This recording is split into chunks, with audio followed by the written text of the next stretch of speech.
السلام علیکم ورحمۃ اللہ وبرکاتہ۔ بسم اللہ الرحمن الرحیم۔ الحمد للہ رب العالمین، والصلاة والسلام علی اشرف الانبیاء والمرسلین، نبینا محمد وعلی آلہ وصحبہ اجمعین، والذین اتبعوہم بإحسان الی یوم الدین۔ رب اشرح لی صدری ویسر لی امری واحلل عقدۃ من لسانی یفقہوا قولی واحلل عقدۃ من لسانی یفقہوا قولی۔ سبحانک لا علم لنا الا ما علمتنا انک انت العلیم الحکیم۔ اما بعد، عن تمیم الداری رضی اللہ عنہ ان النبی صلی اللہ علیہ وسلم قال: الدین النصیحہ۔ قلنا لمن؟ قال للہ ولکتابہ ولرسولہ ولأئمة المسلمین وعامتہم۔ رواہ مسلم وابو داود والترمذی۔ محترم و معزز سامعین و ناظرین، یہ ایک حدیث صحیح مسلم، سنن ابو داود اور ترمذی کے حوالے سے آپ حضرات کے سامنے پڑھی ہے۔ آج کی اس مجلس میں اسی حدیث کے تعلق سے چند باتیں ہم ان پر اللہ کی توفیق سے غور و فکر کرنے اور ان کو سمجھنے کی کوشش کریں گے۔ سب سے پہلے اس حدیث کا ترجمہ یا مفہوم کچھ اس طرح سے ہے۔ اس حدیث کے راوی حضرت تمیم الداری رضی اللہ عنہ فرماتے ہیں کہ نبی صلی اللہ علیہ وسلم نے فرمایا: الدین النصیحہ، دین نصیحت ہے، یعنی دین خیر خواہی اور اخلاص کا نام ہے۔ معنی اس کا، مفہوم اس کا یہ ہے کہ دین اسلام کی بنیاد یا اس کا ستون اخلاص، خیر خواہی اور مخلص ہو جانے کے اوپر ہے۔ یہ مطلب ہے دین النصیحہ، دین خیر خواہی یا اخلاص کا نام ہے۔ جب صحابہ کرام نے رسول اللہ صلی اللہ علیہ وسلم سے یہ بات سنی تو آپ علیہ الصلوۃ والسلام نے، کیونکہ ایک مجمل بات کہی تھی، یعنی اس کے اندر تفصیل نہیں تھی کہ یہ دین کس کس کے ساتھ خیر خواہی کا حکم دیتا ہے یا کس کے ساتھ مخلص ہو جانے کی تعلیم دیتا ہے، اسی لیے صحابہ کرام جو دین کا علم حاصل کرنے کے لیے بڑے حریص ہوا کرتے تھے اور نبی کریم علیہ الصلوۃ والسلام کے فرامین کو سمجھنے کے لیے وہ بڑے خواہش مند ہوا کرتے تھے، تو جب صحابہ کرام نے نبی صلی اللہ علیہ وسلم کی اس مختصر بات کو سنا تو پوچھا: لمن؟ اللہ کے رسول، یہ دین کس کے ساتھ خیر خواہی کا حکم دیتا ہے یا کس کے لیے خیر خواہی اور اخلاص کا حکم دیتا ہے؟ تو نبی علیہ الصلوۃ والسلام نے 5 چیزیں ذکر فرمائیں۔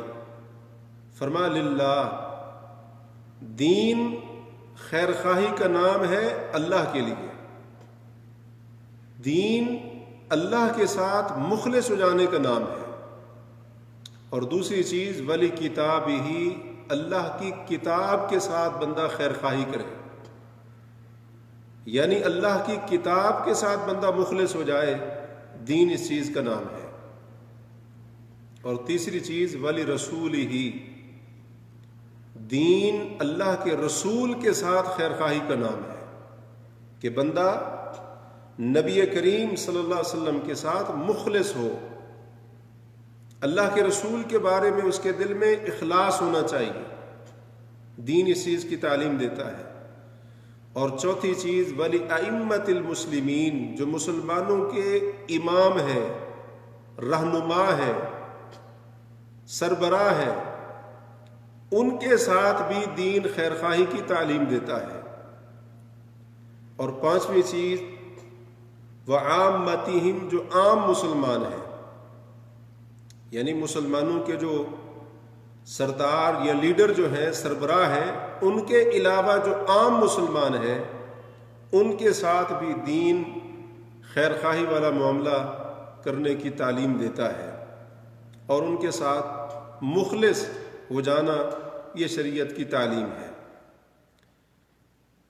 یہ حدیث جس کا ترجمہ اور مفہوم ہم سمجھنے کی کوشش کر رہے تھے، یہ بڑی عظیم حدیث ہے، اور نبی کریم علیہ الصلاۃ والسلام کے جو جوامع الکلم ہیں، یعنی آپ صلی اللہ علیہ وسلم کی جامع احادیث میں سے ہے۔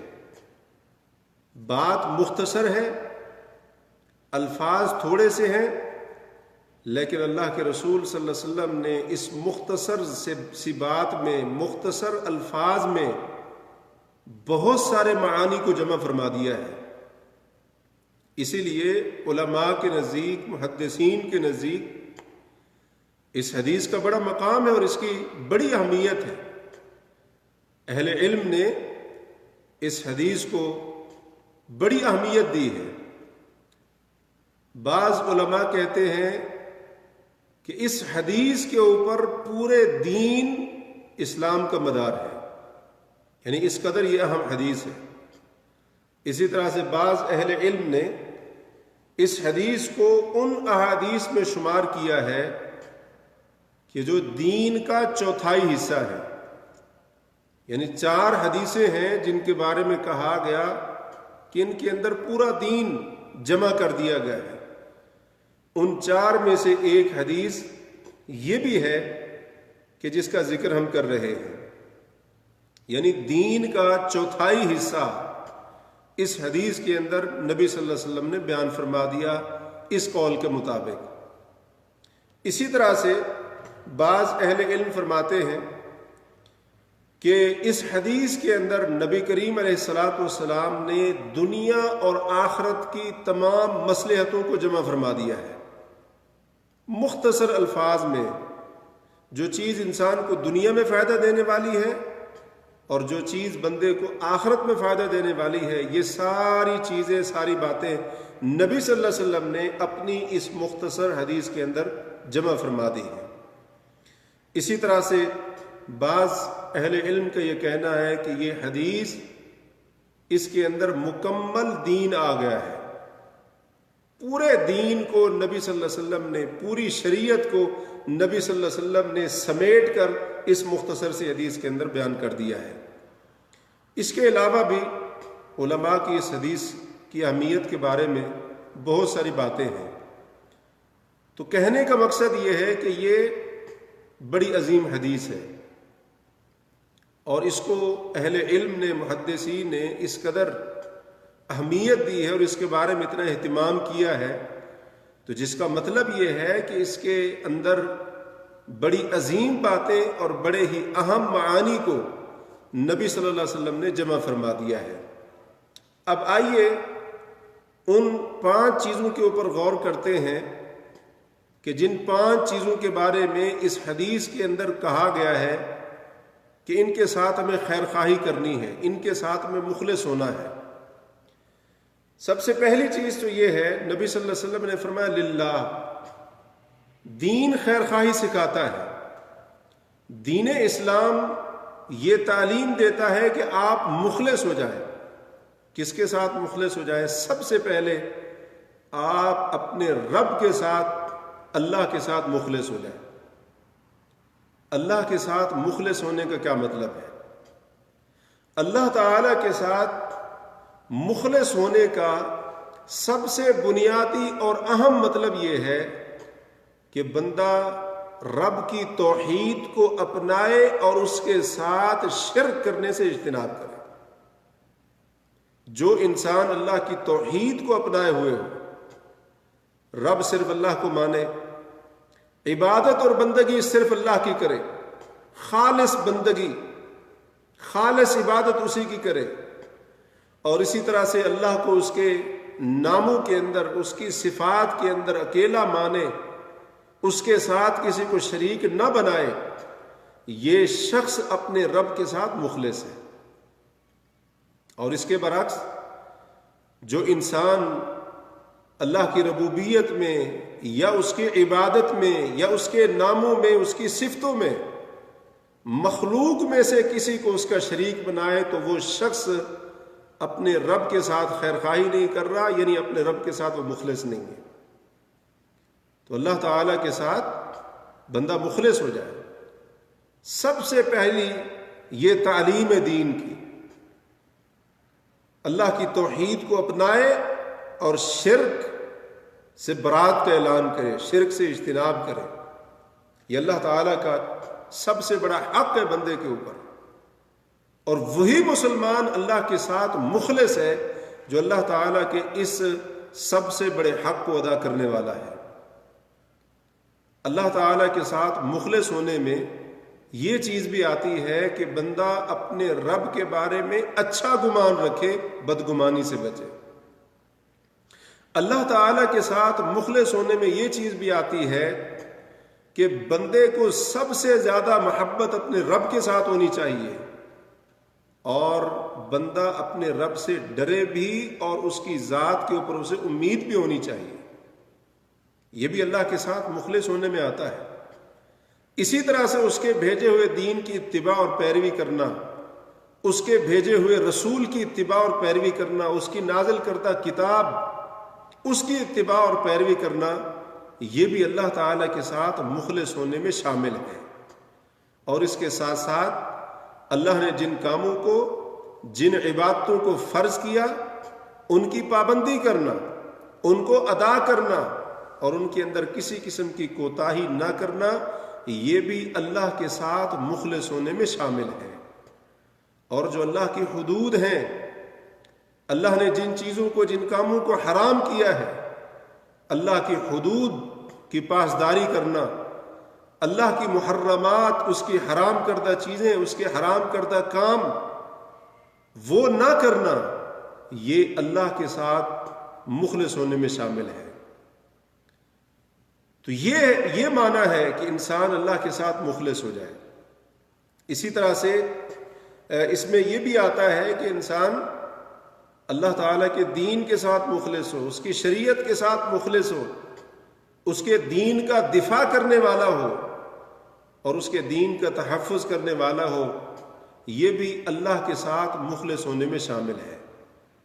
معزز و مکرم ناظرین و سامعین، ہمارا دین سب سے پہلے ہمیں یہ تعلیم دیتا ہے کہ ہم اپنے رب کے ساتھ مخلص ہوں، اللہ رب العالمین کے ساتھ اخلاص وہ ہمارے اندر ہونا چاہیے، ہمارے دل میں بھی اللہ کے ساتھ اخلاص ہو، ہمارے قول میں، ہماری بات کے اندر بھی، اقرار میں بھی اللہ کے ساتھ اخلاص ہو، اور ہم اپنے عمل میں، فعل میں بھی اپنے رب کے ساتھ مخلص ہو جائیں۔ تو یہ دین کی سب سے پہلی اور بنیادی تعلیم ہے۔ اس کے بعد کیا فرمایا کہ دین کس کے ساتھ خیر خواہی اور اخلاص، مخلص ہونے کی تعلیم دیتا ہے؟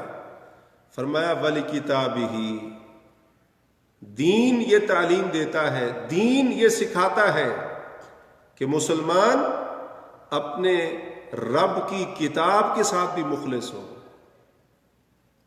اپنے رب کی نازل کردہ کتاب، اس کے ساتھ خیر خواہی کرنے والا ہو، اللہ کی کتاب کے ساتھ مخلص ہو جائے۔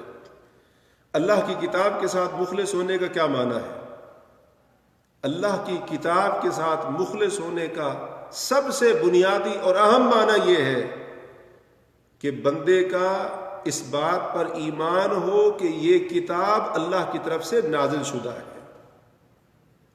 محفوظ کتاب ہے، اللہ نے اس کی حفاظت کی ہے، اور یہ ہر قسم کی تحریف اور تبدیلی سے پاک ہے، اور جو اس کتاب کے اندر ہے وہ حق اور سچ ہے۔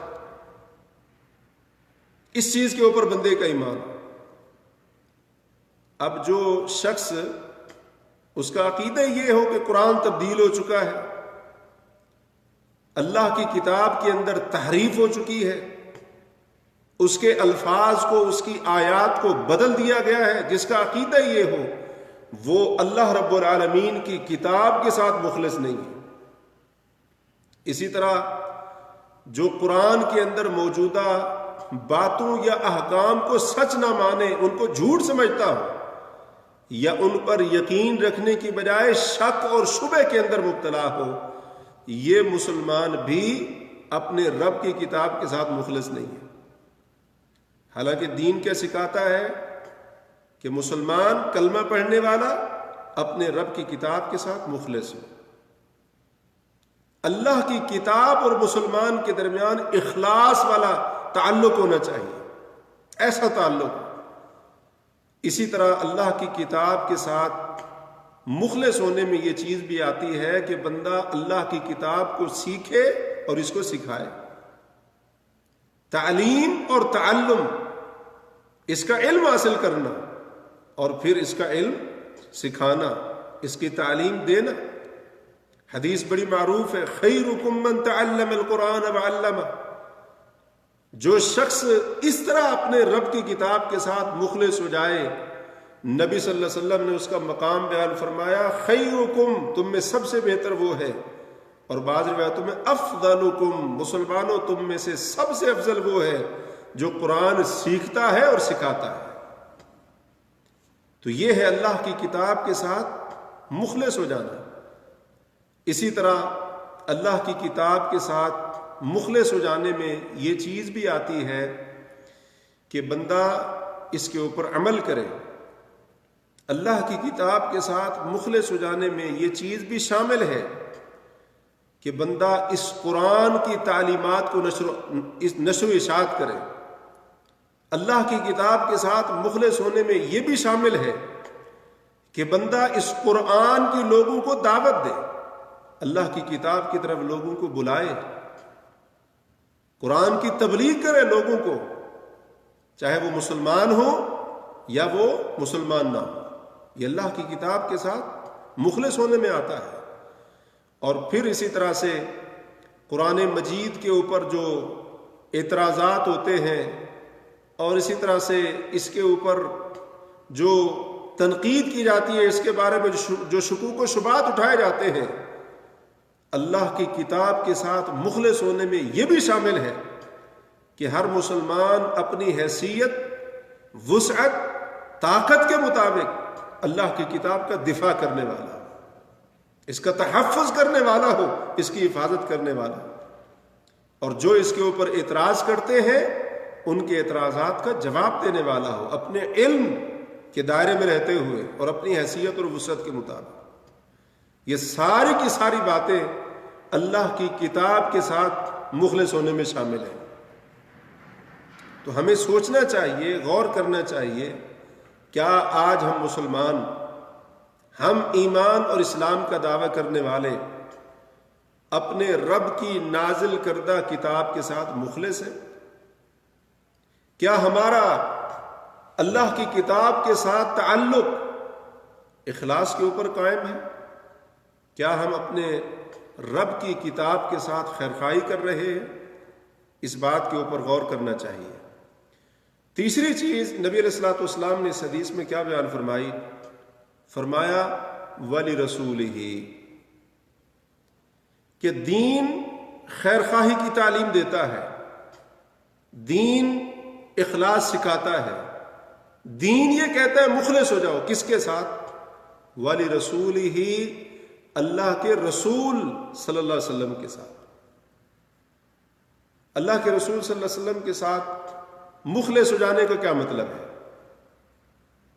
اللہ کے نبی صلی اللہ علیہ وسلم کے ساتھ مخلص ہو جانے میں سب سے پہلی اور بنیادی چیز یہ آتی ہے کہ آپ کی نبوت اور رسالت کے اوپر کامل و مکمل ایمان ہو، اور آپ کی نبوت اور رسالت پر ایمان لانے میں یہ بات بھی داخل ہے کہ آپ کو آخری نبی مانا جائے، خاتم النبیین تسلیم کیا جائے۔ تو جو شخص نبی صلی اللہ علیہ وسلم کو نبی اور رسول تو مانے، لیکن اس کا عقیدہ یہ ہو کہ آپ کے بعد فلاں نبی ہے، فلاں بھی رسول تھا، فلاں بھی پیغمبر تھا، فلاں کی طرف بھی وحی آتی تھی، یا اللہ کے نبی صلی اللہ علیہ وسلم کے بعد کسی اور نبی اور رسول آنے کا امکان موجود ہے، وہ شخص نبی صلی اللہ علیہ وسلم کے ساتھ مخلص نہیں ہے، اللہ کے رسول کے ساتھ مخلص نہیں ہے۔ تو یہ سب سے اہم اور بنیادی چیز آپ کی نبوت و رسالت پر، جس میں آپ کی ختم نبوت کے اوپر ایمان لانا بھی شامل ہے۔ یہ معنی ہے رسول صلی اللہ علیہ وسلم کے ساتھ بندہ مخلص ہو جائے۔ اس کے بعد نبی کریم علیہ الصلاۃ والسلام کی حدیث، آپ کی سنت، اس کو حجت ماننا، اور اسی طرح سے اس کو دین کا ماخذ ماننا، شریعت کے دلائل میں سے دوسری بنیادی دلیل تسلیم کرنا، یہ نبی کریم علیہ الصلاۃ والسلام کے ساتھ، رسول صلی اللہ علیہ وسلم کے ساتھ مخلص ہونے میں شامل ہے۔ اب جس بندے کا عقیدہ یہ ہو، نظریہ یہ ہو کہ حدیث حجت ہے ہی نہیں، اس کو ماننے کی ضرورت ہی نہیں ہے، پیغمبر کی حدیث اس کا کوئی مقام و مرتبہ اس کی دین کے اندر اہمیت ہی نہیں ہے، وہ شخص رسول صلی اللہ علیہ وسلم کے ساتھ مخلص نہیں ہے۔ جبکہ دین کیا سکھاتا ہے؟ ولی رسول ہی، دین کی تعلیم یہ ہے اللہ کے پیغمبر کے ساتھ تو مخلص ہو جائے۔ رسول صلی اللہ علیہ وسلم کے ساتھ بھی ایک مسلمان کا تعلق اخلاص کے اوپر مبنی ہونا چاہیے، خیر خواہی، مخلص ہو جائے بندہ اللہ کے رسول صلی اللہ علیہ وسلم کے ساتھ۔ اسی طرح سے نبی صلی اللہ علیہ وسلم کی سنت کو زندہ کرنا، آپ کی سنت کی نشر و اشاعت، اس کی طرف لوگوں کو دعوت دینا، اس کی تبلیغ کرنا، یہ نبی صلی اللہ علیہ وسلم کے ساتھ مخلص ہونے میں شامل ہے۔ اسی طرح آپ صلی اللہ علیہ وسلم کی سنت کا دفاع کرنا، آپ کی احادیث کا دفاع کرنا، یہ آپ علیہ الصلاۃ والسلام کے ساتھ مخلص ہونے میں داخل اور شامل ہے۔ اسی طریقے سے نبی صلی اللہ علیہ وسلم کے ساتھ محبت کرنا، آپ کی تعظیم کرنا، آپ کا ادب و احترام کرنا، یہ بھی اللہ کے رسول صلی اللہ علیہ وسلم کے ساتھ مخلص ہونے میں شامل ہے۔ اسی طریقے سے نبی صلی اللہ علیہ وسلم کے اہل بیت سے محبت، اور بلا استثناء آپ کے تمام صحابہ سے محبت کرنا، یہ بھی اللہ کے رسول کے ساتھ مخلص ہونے میں شامل ہے۔ اسی طریقے سے نبی کریم علیہ الصلاۃ والسلام جو حکم دے اس کی پیروی کرنا، جس چیز سے آپ منع کر دیں اس سے رک جانا، یہ بھی اللہ کے رسول صلی اللہ علیہ وسلم کے ساتھ مخلص ہونے میں شامل ہے۔ یعنی آپ کی کامل اور مکمل اتباع اور اطاعت کرنا، کیونکہ رسول کی اطاعت اللہ کی اطاعت ہے۔ من یطع الرسول فقد اطاع اللہ، جس نے رسول کی اطاعت کی اس نے اللہ کی اطاعت کی۔ تو یہ معنی ہے کہ رسول کے ساتھ بندہ مخلص ہو جائے صلی اللہ علیہ وسلم، اللہ کے نبی کے ساتھ خیر خواہی، ایک مسلمان کا نبی کریم علیہ الصلوۃ والسلام کے ساتھ تعلق اور رشتہ اخلاص پر مبنی ہونا چاہیے۔ دین یہ سکھاتا ہے، دین النصیحہ، دین خیر خواہی کا نام ہے، کس کے ساتھ؟ ولی رسول ہی، اللہ کے رسول صلی اللہ علیہ وسلم کے ساتھ۔ تو اس چیز پر بھی آج غور کرنے کی بڑی ضرورت ہے۔ ہر مسلمان نبی صلی اللہ علیہ وسلم کے ساتھ محبت اور تعلق کا دعوے دار ہے، اور ہم میں سے ہر بندہ دوسرے سے زیادہ بڑا دعویٰ کرتا ہے محبت کا، تعلق کا، لیکن ان چیزوں کو بھی سامنے رکھیں۔ کیا ہم واقعی اللہ کے رسول کے ساتھ مخلص ہیں؟ کیا ہم نے اپنا تعلق نبی صلی اللہ علیہ وسلم کے ساتھ اخلاص کے اوپر قائم کیا ہے؟ کیا ہم نبی صلی اللہ علیہ وسلم کی خیر خواہی کر رہے ہیں، آپ کے ساتھ خیر خواہی کر رہے ہیں؟ اس چیز کو سوچنا چاہیے، اس پر غور کرنا چاہیے۔ اور چوتھی چیز نبی صلی اللہ علیہ وسلم نے فرمایا ولی ائمۃ المسلمین، دین خیر خواہی سکھاتا ہے، مخلص ہونے کی تعلیم دیتا ہے، کس کے ساتھ؟ جو مسلمانوں کے سربراہ ہیں، مسلمانوں کے جو امام ہیں۔ ائمہ یہ امام کی جمع ہے، امام کہا جاتا ہے قدوہ، یعنی جس کو اپنے لیے نمونہ بنایا جائے، جس کی اقتداء کی جائے۔ تو نبی صلی اللہ علیہ وسلم نے فرمایا دین مسلمانوں کے اماموں کے ساتھ، مسلمانوں کے جو سربراہ ہیں، قائدین ہیں، ان کے ساتھ بھی خیر خواہی کی تعلیم دیتا ہے۔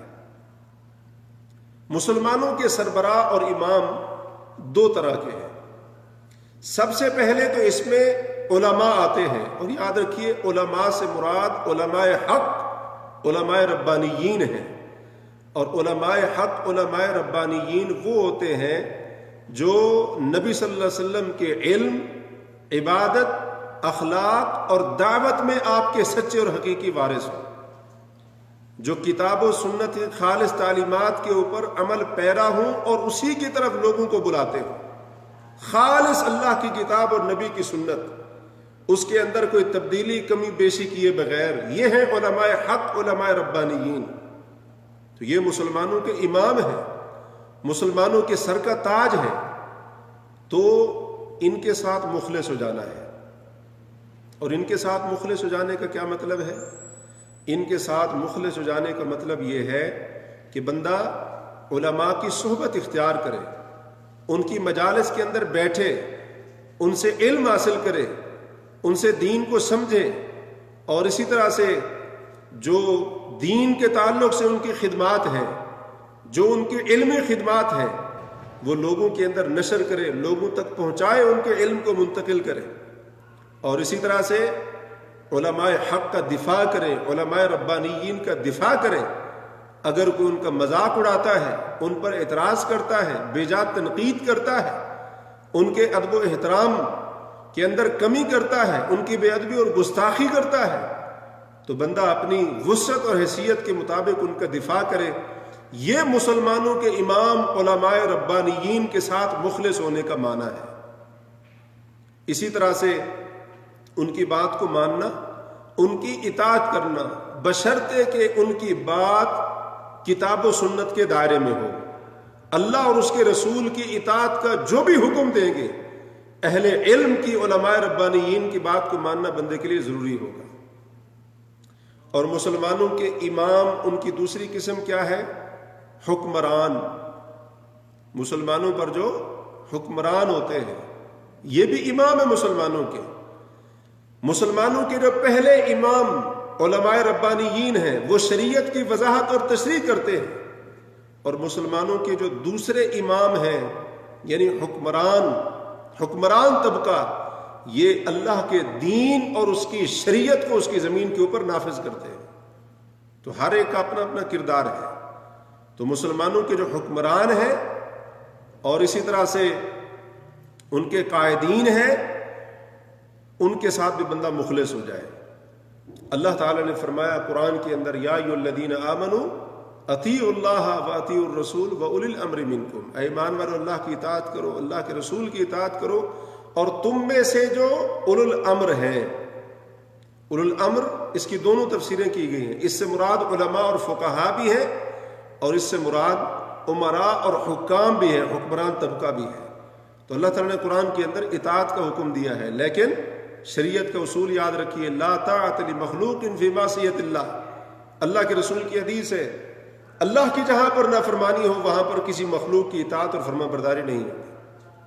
تو اس اصول کے مطابق علماء کی اطاعت بھی کرنی ہے، اور اسی اصول کے مطابق مسلمانوں کے جو حکمران ہیں، امراء ہیں، ان کی بھی اطاعت کرنی ہے، شریعت کے دائرے میں رہتے ہوئے۔